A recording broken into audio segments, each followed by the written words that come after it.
ಈಗ ಬಸವರಾಜ್ ಎಂ ಪಡುಕೋಟೆ ಅವರ ಮಗ ರಘು ಪಡುಕೋಟೆ ಅವರಿದ್ದಾರೆ. ಕಾರ್ಯಕ್ರಮಕ್ಕೆ ಸ್ವಾಗತ.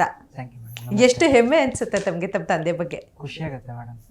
ಅವ್ರನ್ನ ನೋಡಿದ್ರೆ ನನಗೆ ಭಗತ್ ಸಿಂಗ್, ಸುಭಾಷ್ ಚಂದ್ರ ಬೋಸ್ ಎಲ್ಲ ಕಾಣಿಸ್ಬಿಡ್ತಾರೆ. ಸೂಪರ್. ಯಾಕಂದ್ರೆ ಸೊ ನಿಮ್ಮ real hero is your father. Real hero. ಯಾಕಂದ್ರೆ ಕಷ್ಟದಿಂದ ನೋಡಿದಾಗ ಆ ಹೋರಾಟಗಾರರ ಬೆಲೆ ಏನು ನಮ್ಗೆ ಗೊತ್ತಾಗುತ್ತೆ. ಸೊ ತಾವು ಕೂಡ ಅವರ ಹಾದಿಯಲ್ಲೇ ಸಾಕ್ತಿದ್ದೀರಿ. ಮೇಡಮ್, ಅವ್ರ ಮಾರ್ಗದರ್ಶನದಲ್ಲಿ ಇದು ಕೊನೆಗೆ ಉಳಿಬಾರ್ದು, ನಾನು ಕೂಡ ಕಂಟಿನ್ಯೂ ಮಾಡೋಣ ಮುಂದಿನ ಪೀಳಿಗೆಗೆ. ಸೊ ಹೇಗಿದೆ? ಸೊ ಅವ್ರು ಮಾಡ್ತಿದ್ದಂಥ ಹೋರಾಟ ನೋಡಿದಾಗ ಹೌದು ಅಪ್ಪ ಹೀರೋ ಅಂತ ಇರುತ್ತೆ. ಸೊ ತಾವು ಈಗ ಹೋರಾಟಕ್ಕಿಳಿದಾಗ ಗೊತ್ತಾಗುತ್ತೆ ಆ್ಯಕ್ಚುಲಿ ಅದರ ಎರಡನೇ ಮುಖ ಏನು ಅನ್ನೋದು. ಹೌದು ಮೇಡಮ್. ಅವಾಗ ಏನಂದರೆ ಅವಾಗ ಮೀಡಿಯಾ ಎಲ್ಲ ಕಮ್ಮಿ ಇತ್ತು ಮೇಡಮ್. ಅವಾಗ ಇವ್ರು ಮಾಡೋ ಹೋರಾಟ ಅಲ್ಲಿ ಡೆಲ್ಲಿಗೆ ಮುಟ್ಟಬೇಕಿತ್ತು. ಬೆಳಿಗ್ಗೆ ಆದರೆ ಪತ್ರಿಕೆನಲ್ಲಿ ಆ ಥರ ಬಂದಾಗ ಮಾತ್ರ ಅಲ್ಲಿ ಗೊತ್ತಾಗ್ತಾಯಿತ್ತು. ಆವಾಗ ಇವರು ರೈಲ್ವೆ ಹೋರಾಟದಲ್ಲಿ ಹೋಗಿ ರೈಲ್ವೆ ಕಚೇರಿ ಹೊಡೆದು ಧ್ವಂಸ ಮಾಡ್ತಾರೆ. ಯಾಕಂದರೆ ಪ್ರಶ್ನೆ ಪತ್ರಿಕೆ ಹಿಂದಿನಲ್ಲಿ ಕೊಟ್ಟಿರ್ತಾರೆ. ಹಿಂದಿನಲ್ಲಿ ಕೊಟ್ಟಾಗ ನಮ್ಮ ಕರ್ನಾಟಕ ಮಕ್ಕಳು ಕನ್ನಡದಲ್ಲಿ ಓದಿ ಹಿಂದಿ ಹೇಗೆ ಬರೀತಾರೆ? ಹಿಂದಿ ನಮ್ಮ ಸಬ್ಜೆಕ್ಟ್ ಅಲ್ಲ, ಅದು ನಮ್ಮ ರಾಷ್ಟ್ರ ಭಾಷೆನೂ ಅಲ್ಲ ಅದು. ಹಾಗಾಗಿ ನಮ್ಮ ಕನ್ನಡಿಗರ ಮಕ್ಕಳಿಗೆ ಕೆಲಸ ಸಿಗಲ್ಲ ಅಂದ್ಬಿಟ್ಟು 2700 ಉದ್ಯೋಗಗಳು ಕರೆದಿರ್ತಾರೆ. 4700 ಉದ್ಯೋಗಗಳು. ಆ ಉದ್ಯೋಗಗಳಲ್ಲಿ ಎಲ್ಲ ಹಿಂದಿಯವ್ರಿಗೆ ಸಿಕ್ಬಿಡುತ್ತೆ ಅಂತ ಇವರು ಹೋರಾಟ ಮಾಡಿ ಧ್ವಂಸ ಮಾಡಿದಾಗ ಅಲ್ಲಿ ಮಮತಾ ಬ್ಯಾನರ್ಜಿ ಅವರು ಆದೇಶ ಮಾಡ್ತಾರೆ, ಆ ರಾಜ್ಯದಲ್ಲಿ ಆ ಭಾಷೆನೇ ಪರೀಕ್ಷೆ ಕೊಡಬೇಕು, ಅವ್ರು ಮಾಡಿರೋ ಹೋರಾಟಕ್ಕೆ ಸರಿ ಇದೆ ಅಂತ ಆದೇಶ ಕೊಡ್ತಾರೆ. ಸೊ ಈ ಥರ ಇತ್ತು ಹೋರಾಟ. ಇವಾಗ ಆ ಥರ ಇಲ್ಲ ಮೇಡಮ್. ಅವ್ರ ಥರ ಹೋರಾಟ ನಮ್ಗೆ ಮಾಡೋಕ್ಕೆ ಬರಲ್ಲ. ಈಗ ತುಂಬ ಕಾನೂನೊಂದು ಸ್ಟ್ರಿಕ್ಟ್ ಇದೆ. ಆಮೇಲೆ ಇವತ್ತೇನೇ ಮಾತಾಡ್ಬೇಕಂದ್ರೆ ಒಂದು ಡಾಕ್ಯುಮೆಂಟ್ ಮಾತಾಡ್ಬೇಕು. ಇವತ್ತು ಡಾಕ್ಯುಮೆಂಟ್ ರೀತಿನಲ್ಲಿ ಮಾತಾಡಬೇಕು. ಆ ರೀತಿ ಗೈಡೆನ್ಸ್ ಮಾಡಿದಾರಪ್ಪ, ಏನೇನು ಮಾಡಬೇಕು, ನಮ್ಮ ಸರ್ಕಾರದಲ್ಲಿ ಎಷ್ಟು ಇಲಾಖೆಗಳಿದೆ, ಅಭಿವೃದ್ಧಿ ಏನಾಗಬೇಕು. ಸೊ ಈ ಅಭಿವೃದ್ಧಿನಲ್ಲಿ ದುರುಪಯೋಗ ಮಾಡ್ತಿರೋದು, ಅನಾಧಿಕೃತ ಮಾಡ್ತಿರೋದು, ಕಳಪೆ ಕಾಮಗಾರಿ ಮಾಡ್ತಿರೋದು, ಲೀಡರ್ಶಿಪ್ ಕ್ವಾಲಿಟಿ ಅಂದರೆ ಏನು ಎಲ್ಲ ಹೇಳ್ಕೊಟ್ಟಿದ್ದಾರೆ ಮೇಡಮ್. ಸೂಪರ್. ತಾವು ಕೂಡ ಹೋರಾಟ ಮಾಡಿ ಬಹಳಷ್ಟು ಸುದ್ದಿಯಲ್ಲಿದ್ರಿ. ಸೊ ತಮ್ಮ ಹೋರಾಟದ ಬಗ್ಗೆ ಕೂಡ ಹೇಳೋದಾದರೆ ಆನ್ಲೈನ್ ಬೆಟ್ಟಿಂಗ್ ಆ್ಯಪ್. ಮೇಡಮ್, ಇದು 3 ವರ್ಷದಿಂದ ನಾವು ನನ್ನ ಗಮನಕ್ಕೆ ಬಂದಿದ್ದು ಒಂದು ಸುಮಾರು 5 ವರ್ಷದಿಂದ ಬರ್ತಿತ್ತು ಇದು ನನ್ನ ಗಮನಕ್ಕೆ. ಲೈಕ್ ಇದರಲ್ಲಿ ಏನು ಇದು ಆನ್ಲೈನ್ ಗ್ಯಾಂಬ್ಲಿಂಗ್ ಅಂತ ಹೋದಾಗ there is called a fantasy game and skill game madam. Fantasy ಬಂದ್ಬಿಟ್ಟು ನಮ್ಮ ಭಾರತ ಸರ್ಕಾರದಲ್ಲೇ ಅದಕ್ಕೆ ಲೀಗಲೈಸ್ ಪರ್ಮಿಷನ್ ಕೊಟ್ಟಿದ್ದಾರೆ. ಅಂದರೆ ಟ್ಯಾಕ್ಸ್ ಪೇ ಮಾಡ್ತಿದ್ರೆ ಅದು ಪ್ಲೇಸ್ಟೋರ್ನಲ್ಲೇ ಅಪ್ಲಿಕೇಶನ್ಸ್ ಬರ್ತದೆ, ಲೂಡೋ, ಡ್ರೀಮ್11 ಈ ಥರ ಫ್ಯಾಂಟಸಿ ಗೇಮ್ ಬರುತ್ತೆ ಇದು. ಸೊ ಇಲ್ಲಿ ಒಂದು ದಿವಸಕ್ಕೆ ಈ ಫ್ಯಾಂಟಸಿ ಗೇಮ್ನಲ್ಲಿ ಒಂದೊಂದು ಅಪ್ಲಿಕೇಶನ್ 500 ಕೋಟಿ 600 ಕೋಟಿ ಮಾಡ್ತಿದ್ದಾರೆ. ನಮ್ಮ ಭಾರತ ಸರ್ಕಾರಕ್ಕೆ ಒಂದು 4 ಕೋಟಿ 5 ಕೋಟಿ ಹೋಗ್ತದೆ ಟ್ಯಾಕ್ಸ್. ಸೊ ಅಲ್ಲಿ ಒಂದು 100 200 300 ಕೋಟಿ ಒಬ್ಬ ಬಿಸ್ನೆಸ್ ಮ್ಯಾನ್ ಅದನ್ನ ಲೂಟಿ ಮಾಡ್ತಾನೆ, ಯಾರೋ ಒಬ್ಬನಿಗೆ ಗೆಲ್ಲಿಸ್ತಾನೆ ಅಂದರೆ ಇದು ಯಾವ ನ್ಯಾಯ? ಇದರಲ್ಲಿ ಯಾವುದೇ ರೀತಿ ರೈಟ್ ಇಲ್ಲ. ಆಮೇಲೆ ಲಾಸಸ್ ಆಗುತ್ತೆ, ಬಡವ್ರು ಲಾಸಸ್ ಆಗುತ್ತೆ. ಸೊ ಇದು ಒಂದು ಚಿಕ್ಕದಿದು, ಈ ಚಿಕ್ಕ ಝೋನ್ ಇದು ಫ್ಯಾಂಟಸಿ ಗೇಮ್ ಅಂದರೆ. ಸೊ ಇದಕ್ಕಿಂತ ಮೇಲ್ಗಡೆ ಏನು ಅಂತ ಹೋದಾಗ ಸ್ಕಿಲ್ ಗೇಮ್ ಅಂತ ಬರುತ್ತೆ. ಸ್ಕಿಲ್ ಗೇಮ್ ಬಂದ್ಬಿಟ್ಟು ಪ್ಲೇ ಗ್ಯಾಂಬ್ಲಿಂಗ್ ಆ್ಯಕ್ಟ್ನಲ್ಲಿ ನಮ್ಮ ಭಾರತ ಸರ್ಕಾರದಲ್ಲಿ ಏನಿದೆ ಅಂದರೆ ಯಾವುದೇ ರೀತಿ ಕಾರ್ಡ್ಸ್ ಗೇಮು ಆನ್ಲೈನ್ನಲ್ಲಿ ಆಡೋಂಗಿಲ್ಲ. ಸೊ ಅದಕ್ಕೆ ಕ್ಲಬ್ನಲ್ಲಿ ಆಡಬೇಕು. ಕ್ಲಬ್ನಲ್ಲಿ ಕೂಡ ಇಂಥ ಗೇಮ್ಗಳು ಆಡಬೇಕಂತಿದೆ ಸ್ಪೆಸಿಫಿಕ್ ಆಗಿ. ಸೊ ಕೆಸಿನೋ ಗೇಮ್ಸ್ ಬಂದ್ಬಿಟ್ಟು ಕೆಸಿನೋನಲ್ಲೇ ಆಡಬೇಕು. ಇಲ್ಲೇನಾಗಿದೆ ಅಂದರೆ ಈ ವೆಬ್ಸೈಟ್ ಮೂಲಕ ನಮಗೆ ಕೆಸಿನೋ ಗೇಮ್ಸ್ಗಳೆಲ್ಲ ನಮಗೆ ಆನ್ಲೈನಲ್ಲೇ ಸಿಗ್ತದೆ. ಸೊ ಒಬ್ಬೊಬ್ರು ಏನು ಮಾಡ್ತಾ ಇದ್ದಾರೆ ಅಂದರೆ 1 ಲಕ್ಷ 5 ಲಕ್ಷ 10 ಲಕ್ಷ 50 ಲಕ್ಷ ಕೋಟಿ ಈ ಥರ ಆಡ್ಕೊಂಡು ಒಂದು ವರ್ಷಕ್ಕೆ 8 ಲಕ್ಷ ಕೋಟಿ IPL ಸೀಸನ್ನಲ್ಲಿ 8 ಲಕ್ಷ ಕೋಟಿ ನಮ್ಮದು ಭಾರತದ ದುಡ್ಡು ಲಾಸಸ್ ಆಗ್ತಿದೆ. ಸೊ ಈ ಕೆಸಿನೋದು ಎಷ್ಟಾಗ್ತದೆ ಅಂದರೆ ಲಕ್ಷಾಂತರ ಕೋಟಿ ಇದು. ಸೊ ಈ ದುಡ್ಡುಗಳು ಏನಾಗ್ತಿದೆ ಅಂದರೆ ಆ ವೆಬ್ಸೈಟ್ ಬಂದ್ಬಿಟ್ಟು ಕಂಪ್ನಿ ನೇಮ್ ರಿಜಿಸ್ಟರ್ಡ್ ಆಗಿರುತ್ತೆ. Vega7 ಇಲ್ಲಾಂದರೆ ರಾಜಾ ಬೆಟ್ಟೋ 567 ಬೆಟ್ಟೋ ಯಾವುದ್ಯಾವುದೋ ಮತ್ತೊಂದು ಹಲವಾರು ಇದೆ. ಆ ಬೆಟ್ಟಿಂಗ್ ಕಂಪ್ನಿಗೆ ಹಾಕೋ ಅಮೌಂಟು ಆ ನೇಮ್ ಟ್ಯಾಗ್ ಲೈನ್ ಇರೋವಂಥ ಬೆಟ್ಟಿಂಗ್ ಕಂಪ್ನಿಗೆ ಹೋಗಬೇಕು ದುಡ್ಡು.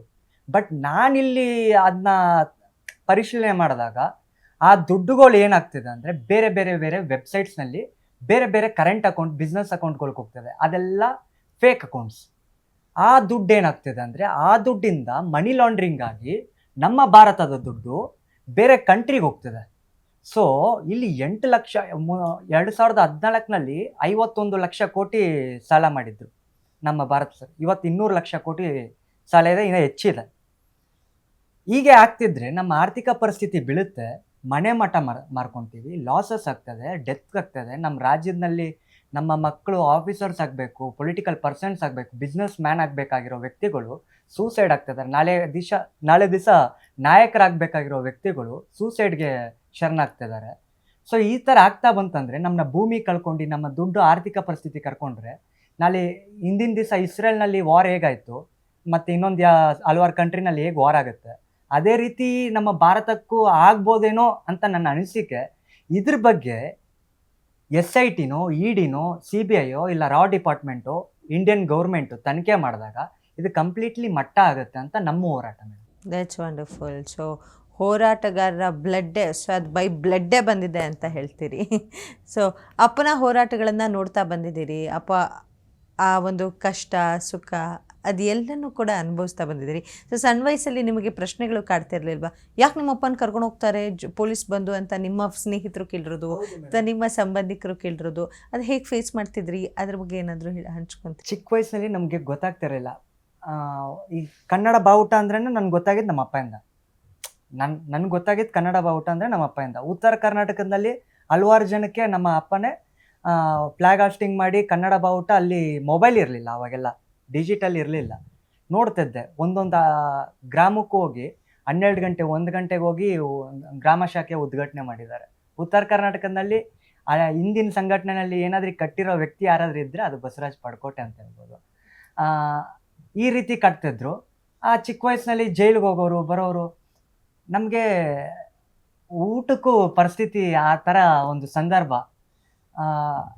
ನಮ್ಮಣ್ಣ ಹೋಗ್ಬಿಟ್ಟು ರೇಷನ್ ಅಂಗಡಿನಲ್ಲಿ ಟೊಮೆಟೊ ಈರುಳ್ಳಿ ಕಳ್ತನ ಮಾಡ್ಕೊಂಬಂದಿದ್ದೆ. ನಮ್ಮಮ್ಮ ಓಡ್ದು ಅಲ್ಲೇ ಇಕ್ಬಿಟ್ಟು ಬಾ ಅಂತ ಹೇಳಿತ್ತು. ಅದಿನ್ನ ನನ್ನ ಕಣ್ಮುಂದೆನೇ ಫ್ಲ್ಯಾಶ್ ಆಗ್ತದೆ ಮೇಡಮ್. ಸೊ ಈ ಥರ ಇದ್ದಾಗ ನನಗೆ ಒಂದು ಆಸಕ್ತಿ ಬಂತು. ಸ್ಕೂಲ್ ಡೇಸ್ಗೆಲ್ಲ ಹೋಗ್ತಿರ್ಬೇಕಂದ್ರೆ ಸ್ಕೂಲ್ ಒಂದು ನಾಲೆಡ್ಜು, ನಾವು ಏನು ಆಯ್ಕೆ ಮಾಡ್ತೀವಿ ಅದ್ರ ಮೇಲ್ಗಡೆ ನಾವು ಆ ಸ್ಥಾನಮಾನಕ್ಕೆ ಹೋಗ್ತೀವಿ. ಆ ಕೋರ್ಸನ್ನ ಸ್ಟಡಿ ಮಾಡಿ ಆ ಪ್ರೊಫೆಷ್ನಲ್ಲಾಗಿ PhD ಮಾಡ್ಬೋದು, ಇಲ್ಲಾಂದರೆ ಡಿಗ್ರಿ ಕಂಪ್ಲೀಟ್ ಮಾಡ್ಬೋದು, ಗ್ರ್ಯಾಜುಯೇಟ್ ಮಾಡ್ಬೋದು, ಆಯ್ಕೆ ಮಾಡ್ಕೋಬೋದು. ಸೊ ನನ್ನ ನಾಲೆಜ್ ಏನಾಯಿತು ಅಂದರೆ, ಇರಲಿ ನನಗೆ ಎಜುಕೇಷನ್ ಅದು ನಾಲೆಜ್ ಬೇಕು ಅಂದ್ಬಿಟ್ಟು ನಾಲೆಜ್ ತೊಗೊಂಡು ಕಂಪ್ಲೀಟ್ಲಿ ನಾನು ಸಮಾಜ ಸೇವೆನೇ ಮಾಡಬೇಕು.